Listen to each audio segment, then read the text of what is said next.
PM का संबोधन जो कि 24 अप्रैल को बिहार की धरती से हुआ और वहां भी उन्होंने कहा था आतंकियों को चुन चुन कर मारेंगे।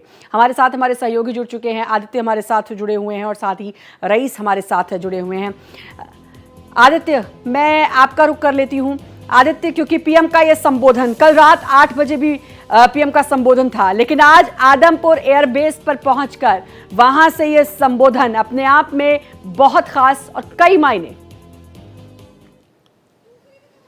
बिल्कुल श्रद्धा, जिस तरह से प्रधानमंत्री ने कल ही राष्ट्र को संबोधित किया था उसमें उन्होंने अपनी नीति अपने स्पीच में बिल्कुल साफ कर दी थी और स्पष्ट कहा हुआ था किसी भी तरह की कोई कोताही आतंकियों द्वारा उनके आकाओं द्वारा बर्दाश्त नहीं की जाएगी। आज लगभग वही सारी की सारी बातें और बल्कि बढ़ चढ़कर उन्होंने सैनिकों के बीच में की और साफ कर दिया कि कोई भी दुस्साहस यदि पाकिस्तान करेगा तो बर्दाश्त नहीं किया जाएगा। हमारी सेनाओं ने जो कर दिखाया वो पूरी दुनिया देख रही है और अचंभित है। पूरा देश अपनी सेना पर गर्व महसूस कर रहा है। टेक्नोलॉजी की भी उन्होंने तारीफ की और इसके साथ ही कहा किसी तरह की एटॉमिक ब्लैकमेलिंग भारत के सामने नहीं चलेगी। लगातार पाकिस्तान इस बात की धमकी देता रहता था कि उसके पास परमाणु बम है, वो परमाणु हमला कर देगा। उसका जवाब एक बार फिर प्रधानमंत्री नरेंद्र मोदी ने दिया। जी श्रद्धा, बिल्कुल, तो मुंह तोड़ जवाब पीएम नरेंद्र मोदी ने भी दिया और ये संदेश पहुंचाया है। रईस का भी मैं रुख कर लेती हूँ एक बार। रईस, क्योंकि आज एक बड़ी सफलता मिली है सुरक्षा बलों को, 3 आतंकियों को ढेर किया है। इसके अलावा और 3 आतंकी जिनके स्केच जारी किए गए हैं और बताने वाले को 20 लाख का इनाम। उसके बाद पीएम का यह संबोधन अपने आप में एक कड़ा प्रहार। जी हाँ, बिल्कुल। जिस तरह से कहा जा रहा है कि आतंकवाद के खिलाफ जो है वो जीरो टॉलरेंस जो है वो बर्दाश्त की जाएगी, तो बिल्कुल उसी के चलते हम लगातार यहाँ पे देख पा रहे हैं कि जिस तरह से ये कार्रवाई हो रही है और जिस तरह से पीएम ने संबोधन किया है, या कल भी जिस तरह से प्रधानमंत्री का बयान आया और आज भी बयान आया है। कल उन्होंने कहा कि टेरर और टॉक्स जो है वो एक साथ नहीं हो सकती, टेरर और ट्रेड जो है वो एक साथ नहीं चल सकता, पानी और खून जो है वो एक साथ नहीं बह सकता। तो साफ संदेश है कि अगर इस बार छेड़ोगे तो हम छोड़ेंगे नहीं। तो ये जो है प्रधानमंत्री मोदी ने जिस तरह से आज भी सेना से संबोधित होकर कहा है कि कोई भी जो है न्यूक्लियर अगर ब्लैकमेलिंग होगी उसमें भारत नहीं आएगा, या दोबारा से अगर पाकिस्तान कोई छेड़खानी सरहदों पे करता है एलओसी के आसपास या कहीं पे भी, तो उनको मुंहतोड़ जवाब दिया जाएगा। और यहाँ पे भी हम कश्मीर में देख रहे हैं कि जो आतंकी है उनको भी चुन चुन के मारा जा रहा है। आज शोपियां में मुठभेड़ हुई जिसमें 3 आतंकी जो है वो मार गिराए गए। बिल्कुल, और इसका जिक्र पीएम पहले भी कर चुके हैं कि आतंकियों को चुन चुन कर मारेंगे। आदित्य लगातार हमारे साथ जुड़े हुए हैं। आदित्य, आज भी वही बात दोहराई और कहा कि घर में घुसकर मारेंगे। इसे क्या किसी संकेत के तौर पर समझा जाए? और देखिए, प्रधानमंत्री जो कह रहे हैं उसका साफ मतलब यह है जो पाकिस्तान के नेता, वहाँ के जिम्मेदार, वहाँ की सेना जो बयान दे रही है उसको उन्होंने काउंटर किया है और ये बताया है कि उनके द्वारा एक तरह से सीज फायर के लिए याचना की गई थी। लगातार गुहार लगाई जा रही थी कि भारत शांत हो जाए, वो भी शांत होने को तैयार हैं। उसके बाद उनको टेम्परेरी माफ़ी दी गई है। उनका मतलब सीधा सीधा प्रधानमंत्री का यही था। इसको स्थायी ना समझे। प्रधानमंत्री ने फिर जोर देकर इस बात को कहा है कि ऑपरेशन सिंदूर जारी है, ये खत्म नहीं हुआ, ये बंद नहीं हुआ है। कोई भी अटैक होगा तो उसको उसी अंदाज में जवाब दिया जाएगा। कोई आतंकी घटना होगी, एक बात तो तय है कि पीएम के मन में क्या चल रहा है वो कोई नहीं समझ सकता। आज आदमपुर एयरबेस सुबह पहुंच गए, वहां पर जवानों से मिले। जिसको उड़ाने की बात पाकिस्तान करता रहा वो उन्होंने झूठ का पर्दाफाश देखिए किस तरीके से किया। हालांकि 11 मई को खुद विदेश सचिव मिस्री ने इस बात को कहा था कि ऐसा कुछ नहीं हुआ है, लेकिन पीएम की स्ट्रेटजी देखिए, आज खुद वहां पहुंच गए। जग जाहिर हो गई बात, जो पाकिस्तान का झूठ है वो बेनकाब हो गया। बिल्कुल श्रद्धा, देखिए पाकिस्तान ने लगातार झूठ ही बोला है। जब पाकिस्तान के रक्षा मंत्री प्रेस कॉन्फ्रेंस कर रहे थे तो उसमें एक पत्रकार ने जब ये पूछा कि भाई आप ये सबूत दीजिए ना कि आपने भारत में इतना कुछ नष्ट किया है। भारतीय सेनाओं ने जब भी प्रेस कॉन्फ्रेंस की तो उसके वीडियो दिखाए, उसके फुटेज दिखाए, पहले वहां का एयरबेस कैसा था, बाद में अटैक के बाद कैसा हुआ, तो उसी अंदाज में दीजिए। तो उनका जवाब ये था सोशल मीडिया देखिए, तो उस पर हंसी आ रही थी। इमरान खान जो पूर्व प्रधानमंत्री हैं पाकिस्तान के, उनकी बहन ने भी इस बात को बोला हुआ था कि ये शहनवाज शरीफ सरकार सबूत दे। उन्होंने कहा कि 36 के 36 राफेल हमने भारत के गिरा दिए। तो उन्होंने सबूत मांगे थे कि एक राफेल का पर्दाफाश तो हो ही गया पाकिस्तान के और बार बार होता है। रईस का मैं रुख कर लेती हूँ। रईस, क्योंकि प्रधानमंत्री का संबोधन कल से लेकर अब तक ये दूसरी बार संबोधन, क्या कुछ जम्मू कश्मीर में भी माहौल, क्योंकि जब देश जिनके हाथों में है वो जब खुद आकर जनता से बात करते हैं, उनसे बात कहते हैं, अपनी उनके सामने अपनी बात रखते हैं, तो जाहिर है एक मजबूती देश को मिलती है। जी हाँ, बिल्कुल, इससे काफी जो है वो हौसला मिलता है, एनकरेजमेंट मिलता है कि जब इस तरह से प्रधानमंत्री जो है वो लोगों के बीच आते हैं। और जिस तरह से उन्होंने कल से लेकर आज तक संबोधन किया है, पब्लिक से वो रूबरू हुए हैं या जो उन्होंने एड्रेस किया है, उसमें भी उन्होंने साफ ये कहा है कि आतंकवाद को जो है वो बिल्कुल बख्शा नहीं जाएगा। और यहाँ पे भी हम जम्मू कश्मीर में देख रहे हैं कि पिछले 24 घंटों से हम देख रहे हैं कि जो मामूल की जिंदगी है, जो नॉर्मल सी है, वो वापस आई है। और जिस तरह से एक भय और खौफ का माहौल और जिस तरह से जंग के बादल मंडरा रहे थे, यहाँ ड्रोन अटैक्स देखने को मिल रहे थे, जहाज की आवाज सुनाई दे रही थी, इसके साथ साथ सायरन वगैरह बज रहे थे, तो उन सब से फिलहाल के हालात भी जरा बता दीजिए कि अभी क्या हालात हैं जम्मू कश्मीर के, फिलहाल क्या हालात हैं? जी हाँ, बिल्कुल, जब से युद्ध विराम हुआ है तब से यहाँ के लोगों ने राहत की सांस ली, खासतौर पे वो लोग जो सीमावर्ती इलाकों में रहते हैं, क्योंकि वहां पे पाकिस्तान जो है वो लगातार पिछले 15 दिन से मैसिव शेलिंग कर रहा था और सिविलियन पॉपुलेशन को वो टारगेट बना रहा था। तो वहां पे ईद जैसा माहौल है। और वहीं अगर हम श्रीनगर और अन्य शहरों की बात करें तो यहाँ पे भी अब जो है धीरे धीरे दुकानें खुलनी शुरू हो गई है, लोग जो है वो अपने काम पे जा रहे हैं। और जिस तरह से कुछ दिन पहले जो है सारा सब कुछ जो है वो रोक दिया गया था, कि वो precautionary measure, as a precautionary measure उसको लिया गया था, क्योंकि पाकिस्तान जो है इसका कोई भरोसा नहीं है कब ये सिविलियन पे जो है वो अटैक करते। तो एडमिनिस्ट्रेशन की ओर से भी स्कूल बंद किए गए थे और लोगों को कहा गया था कि अगर युद्ध की स्थिति हो जाती है तो ऐसे में किस तरह से क्या जो है प्रिकॉशनरी मेजर्स फॉलो करने हैं। तो अब जब ये युद्ध विराम हुआ है तो उसके बाद जो है एक राहत देखने को मिल रही है, ना सिर्फ एलओसी के एरियाज में बल्कि तमाम जम्मू कश्मीर में जो लोग हैं वो ये समझ रहे हैं कि युद्ध विराम हुआ है, उससे उनको जरूर एक राहत मिली है। मार्केट खुल रहे हैं, लोग जो है वो एक दूसरे के पास जा रहे हैं, जो यहाँ पे रोजमर्रा की सांस, इसके हम बात बार बार करते हैं क्योंकि राहत की सांस जरूर ली होगी लोगों ने, खासतौर पर रईस जब आप बात कर रहे हैं जो एलओसी के आसपास के लोग हैं, एक डर का माहौल जरूर रहा होगा। और वो भी तब जब पाकिस्तान इस तरह की नापाक हरकतें लगातार कर रहा था, लगातार ड्रोन आ रहे थे और लगातार लोग परेशान हो रहे थे। मैं देख पा रही हूँ विकास भी हमारे साथ जुड़ चुके हैं। विकास, प्रधानमंत्री के संबोधन के बाद, चाहे मैं कल रात की 8 बजे की बात करूं और आज 3:30 बजे आदमपुर से संबोधन किया उन्होंने, उसके बाद क्या लग रहा है, लोगों के क्या कुछ रिएक्शन है? क्योंकि सबको इंतजार था कि पीएम आएंगे, कुछ बताएंगे और उसके बाद जाहिर है लोगों का एक ढांढस बढ़ता है। बिल्कुल, देखिए कल रात का जो उनका संबोधन था वो सीधा सीधा क्लियर था कि भारत की क्या रणनीति है, क्या कूटनीति रहेगी पाकिस्तान के खिलाफ, उसको लेकर उन्होंने सीधा स्पष्ट शब्दों में बात करी। और आज का ये देखिए, जिस तरह से पाकिस्तान प्रोपेगेंडा चला रहा था कि आदमपुर हवाई बेस पे ये हुआ वो हुआ, उसको दिखाने के लिए, उसको तोड़ने के लिए प्रधानमंत्री खुद आ गया और उन्होंने खुद सबके सामने वहां पर लोगों को संबोधित किया, पूरा एरिया दिखाया, लोगों से मिलिए। ये सब दिखाने का मतलब यही था कि पाकिस्तान का प्रोपेगेंडा नहीं चलेगा, हमारा देश जो है बिल्कुल सुरक्षित है, जो लगातार कहा जा रहा है। देखिए, जल थल नभ हर तरह से हमारा देश जो पूरी सुरक्षित है और किसी तरह से कोई भी पाकिस्तानी ड्रोन जहाज जो है हमारे यहाँ पर नहीं घुस पाया, जो घुसे उनको हमने मार गिराया। और ये देखिए, जो नीति है स्पष्ट रही और आज उन्होंने यही कहा कि हमारी जो नीति है पाकिस्तान के खिलाफ यही है, हम टेरर के खिलाफ रहेंगे। हमने कहा था हम घर में घुस के मारेंगे, हमने घर में घुस के मारा और ये लोग अपने को बचा भी नहीं पाए। देखिए, जो प्रोपेगेंडा चल रहा है पाकिस्तान का, ये इसमें ना बहुत सोचने वाली बात है। ये प्रोपेगेंडा पाकिस्तान का नहीं, ये चाइना का है। क्योंकि जब चाइना ने एक बार ताइवान पे भी कोशिश की थी इन्वेड करने की, तो चाइना ने पूरे इंटरनेट पे तस्वीरें ऐसी भर दी थी कि ताइवान में लोग खाना खा रहे हैं, होटल्स में आराम से बैठे हैं, लोग घूम रहे हैं, जबकि वो इन्वेड करने की कोशिश कर रहा था। तो ये जो प्रोपेगेंडा तब से चला रहा है, चाइना ने ही प्रोपेगेंडा जो है पाकिस्तान के लिए क्रिएट किया, जिससे कि इतनी हाइप बनी। लेकिन उसको, उस हाइप को एक झटके में ही हमारे प्रधानमंत्री ने तोड़ दिया जब उन्होंने इस एयरबेस पे दौरा किया और उनका ये कहना कि टेरर टॉक्स, टेरर ट्रेड इकट्ठे नहीं चल सकता, खून और पानी एक साथ नहीं चल सकता। तो कहीं ना कहीं हमारी जो नीति वो क्लियर है, ना ही हम इंडस वाटर ट्रीटी पे पीछे हटेंगे, ना ही हमारी जो टॉक्स हैं वो सिर्फ टेरर और पीओके के अलावा किसी और बात पे होंगी। पाकिस्तान को अब सोचना होगा, पाकिस्तान को बिल्कुल, समझना पाकिस्तान को अब होगा। सोचना होगा। और खैर, पाकिस्तान की नींद उड़ गई है, ये तय है। पाकिस्तान अब कहीं का नहीं रहा है। मैं जरा लखनऊ का रुख कर लेती हूँ। रजनीश भी हमारे साथ, हमारे संवाददाता जुड़े हुए हैं।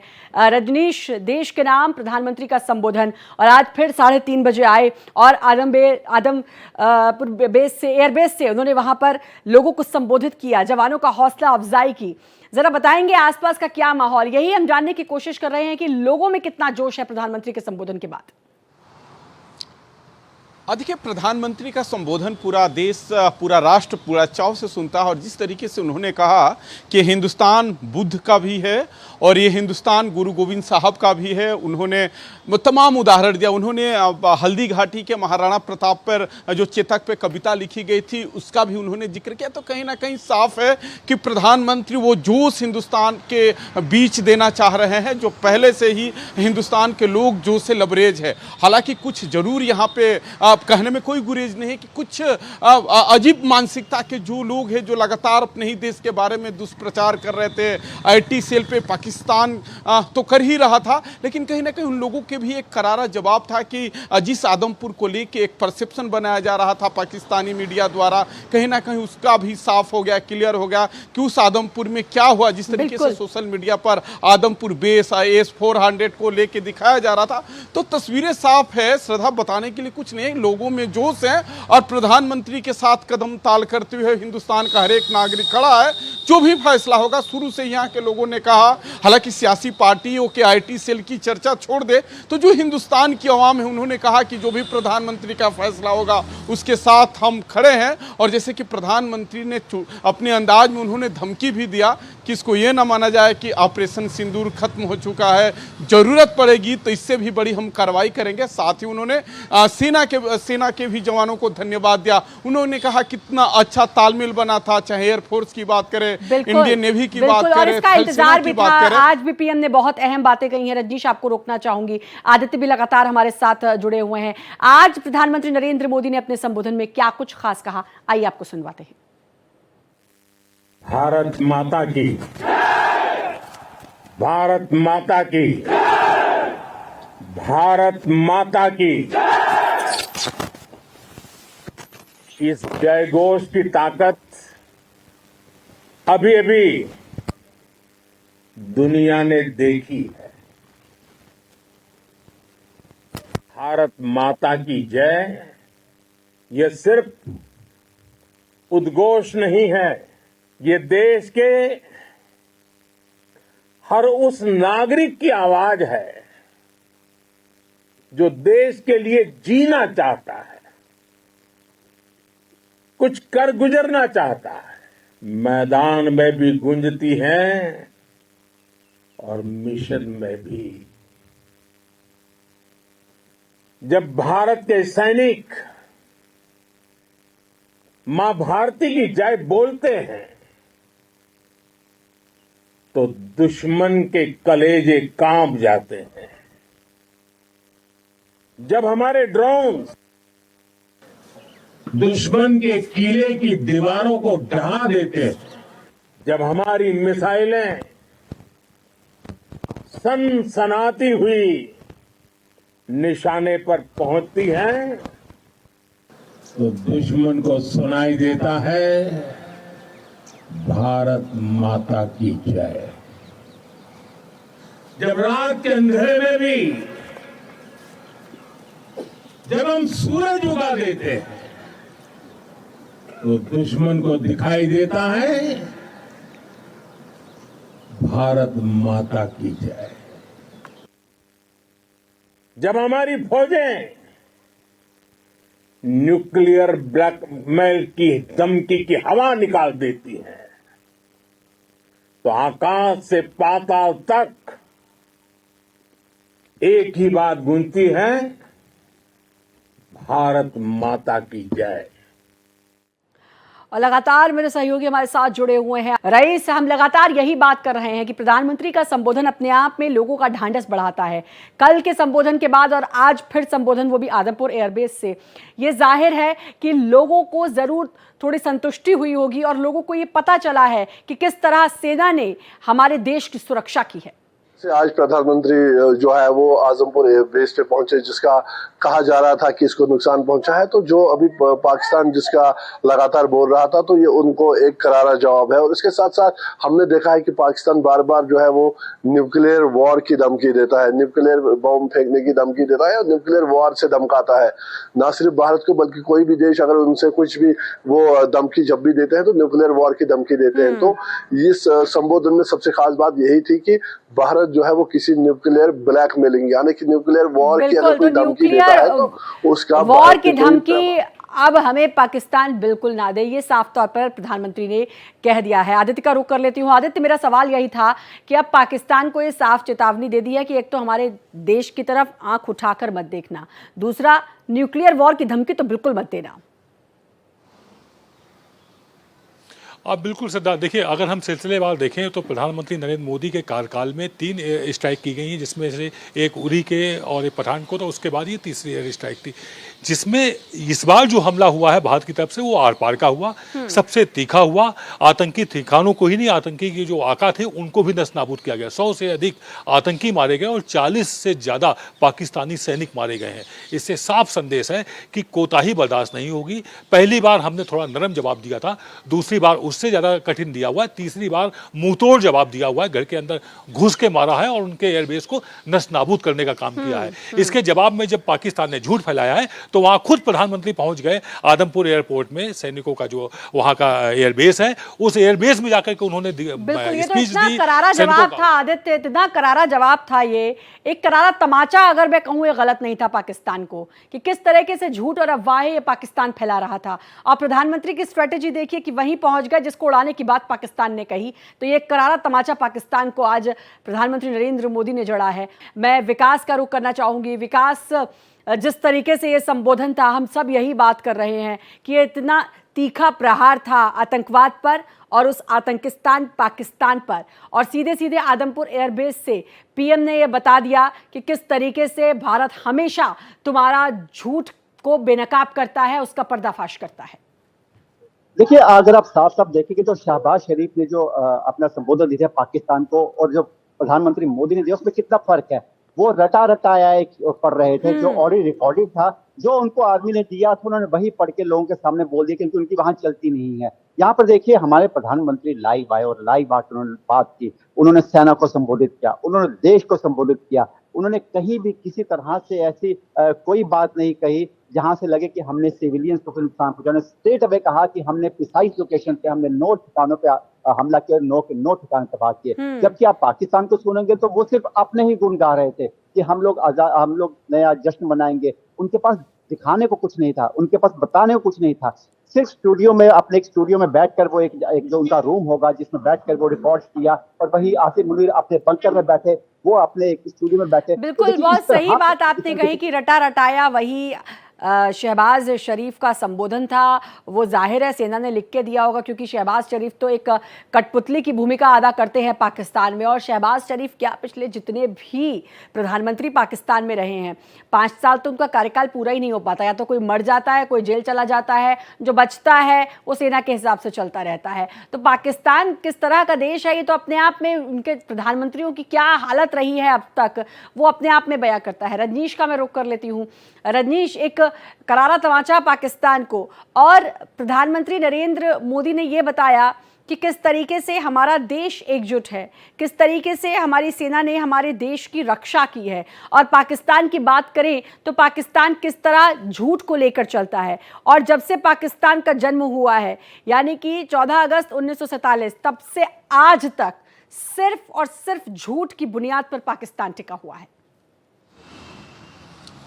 देखिए, पाकिस्तान का हाल वो है श्रद्धा की, पूर्वांचल में कहावत है, उत्तर प्रदेश के पूर्वांचल क्षेत्रों में बोला जाता है कि कोढ़ सब पे थूकने की धमकी देता है। जो कोढ़ का रोगी होता है वो कहता है कि हम थूक देंगे तो आपको कोढ़ हो जाएगा। यही सीधा सीधा हाल पाकिस्तान का है। और जिस तरीके से आपने दर्शकों को ब्रीफ भी किया कि पाकिस्तान भरोसेमंद नहीं है, चाहे हम ताशकंद समझौते की बात करें, शिमला समझौते की बात करें, या लाहौर समझौता की बात करें, उसके बाद एक मैत्री बस भी चली थी उसकी बात करें, कभी से भरोसेमंद नहीं रहा। इसलिए प्रधानमंत्री ने क्लियर कर दिया कि अगर बेटा आगे गलती करोगे तो घूस के ठोकेंगे। साफ इशारा है कि अगर कोई चौधरी बन के पंचायत भी करेगा तो उसकी बात हम नहीं मानेंगे। हालांकि जो विश्व की राजनीति होती है, जो अंतर्राष्ट्रीय राजनीति होती है, सब अपना अपना देश का एक अलग रोल होता है। कुछ बिल्कुल। बातें मानने पड़ती है, कुछ बातें आपकी वो जिद मानते हैं, लेकिन कहीं ना कहीं उनका इशारा साफ था कि बेटा इस बार की गलती अगर दोहराए तो आगे क्या हश्र होगा, क्या परिणाम होगा। जिस तरीके से लगातार सोशल बिल्कुल, मीडिया पे ये भी चल रहा बताया कि और भारत कितनी मजबूत स्थिति में है इसका अंदाजा मुझे लगता है पाकिस्तान लगा चुका है। आदित्य का मैं रुख कर लूंगी। आदित्य, एक बात मैं जिसका जिक्र करना चाहूंगी और खुले मंच से इसका जिक्र करना चाहूंगी, क्योंकि जब सीज फायर की बात हुई तो सोशल मीडिया का दौर है, तमाम लोग अपनी अपनी राय रखते हैं। सीज फायर को लेकर कई लोगों को लगा कि नहीं नहीं ये नीति ठीक नहीं है, ये नहीं होना चाहिए था, लेकिन मुझे लगता है कि प्रधानमंत्री का संबोधन इसलिए भी बहुत ज़रूरी था ताकि लोगों तक वो बात पहुंच सके और वो नीति पहुंच सके, जिसका कांग्रेस के नेता ने खुद इसकी तारीफ भी की है। तो किस तरीके से प्रधानमंत्री के नेतृत्व में देश सुरक्षित है ये भी हमें पता चलता है। आप बिल्कुल देखिए, इस बारे में हम बताना चाहेंगे अपने दर्शकों को श्रद्धा कि एक बात भारत ने पहले ही साफ कर दी थी, जो हमारे ऊपर जब हमला हुआ उसका हमने जवाब दिया। यदि पाकिस्तान रिवर्ट करेगा तो हम 4 गुना ताकत से जवाब देंगे, और भारत वो करता रहा। जब सीज फायर के लिए पाकिस्तान गिड़गिड़ाया है, तमाम देशों के सामने गया है, और उसके बाद वहाँ के प्रधानमंत्री धन्यवाद देते घूम रहे हैं तमाम देशों को। हमारे प्रधानमंत्री ने तो किसी एक को भी धन्यवाद नहीं दिया कि भाई फला फला को सीज फायर के लिए धन्यवाद है। तो इस स्पीच, और मैं कहना चाहूँगा श्रद्धा कि शहनवाज शरीफ की स्पीच, उनकी बॉडी लैंग्वेज, उनके चेहरे को देखिए, हमारे प्रधानमंत्री की बॉडी लैंग्वेज, उनके शब्दावली और उनके चेहरे को देखिए, उनके कॉन्फिडेंस लेवल को देखिए, आपको समझ में आ जाएगा कि कौन दबाव में है और कौन प्रभाव में है, किसने किस अंदाज में जवाब दिया है। उन्होंने रटी रटाई सेना की शब्दावली पढ़ी हुई है, हमारे प्रधानमंत्री ने सेना के उत्साह बढ़ाने के लिए बात की हुई है, देशवासियों का उत्साह बढ़ाने के लिए बात की है, और सच्ची बात की हुई है। पाकिस्तान 47 में भी जब मात खाया था, कब्जा करने पीओके में आया था, उसको भी वो अपने पाठ्यक्रम में झूठ शामिल किए है कि हम जीते हैं। 65 के युद्ध को भी वो पराजित होने के बाद अपने आप को जीता हुआ बता रहा है। 71 के युद्ध में 93,000 सैनिक हमेशा से मैं कह रही हूँ ना कि हम कह के थक चुके कि कितना झूठ पाकिस्तान बोलता है, हार के भी अपने आप को जीता हुआ कहता है। वही बात है कि कोई बच्चा फेल हो गया और उसके माता पिता मोहल्ले में मिठाई बंटवा रहे हैं, ऐसे हाल हैं कुछ पाकिस्तान के। पर खैर, ये बिल्कुल सही है कि पाकिस्तान का जो हालत ख़राब की है भारत ने, वो पाकिस्तान बहुत अच्छे से समझ रहा है। और आपने बॉडी लैंग्वेज की भी बात की, किस तरह से पीएम की बॉडी लैंग्वेज, यानी कि हमारे पीएम की बॉडी लैंग्वेज रही, और शहबाज शरीफ जो कि एक दबाव में थे, सेना के दबाव में हमेशा वहाँ के प्रधानमंत्री रहे हैं, इस बार भी थे, और रटी रटाई भाषा का इस्तेमाल करते रहे। आप सभी का बहुत बहुत शुक्रिया जुड़ने के लिए और तमाम जानकारी देने के लिए।